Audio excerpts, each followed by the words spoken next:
मराठवाड्यामध्ये आज 78वा मराठवाडा मुक्ती संग्राम दिन मोठ्या उत्साहात साजरा करण्यात येतोय।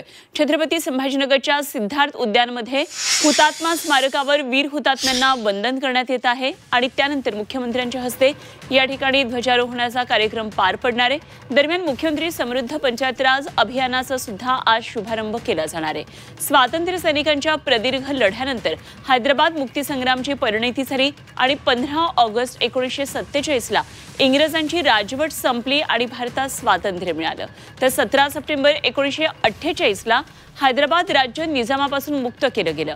भारत सरकारनं निजाम शासनाविरुद्ध पोलीस कारवाई करून हैदराबाद संस्थान स्वतंत्र करत भारत देशामध्ये सामावून घेतलं आणि 17 सप्टेंबर 1948 रोजी हैदराबाद राज्य निजामापासून मुक्त केलं गेलं आणि म्हणून हा दिवस मराठवाडा मुक्ती दिन म्हणून साजरा केला जातो।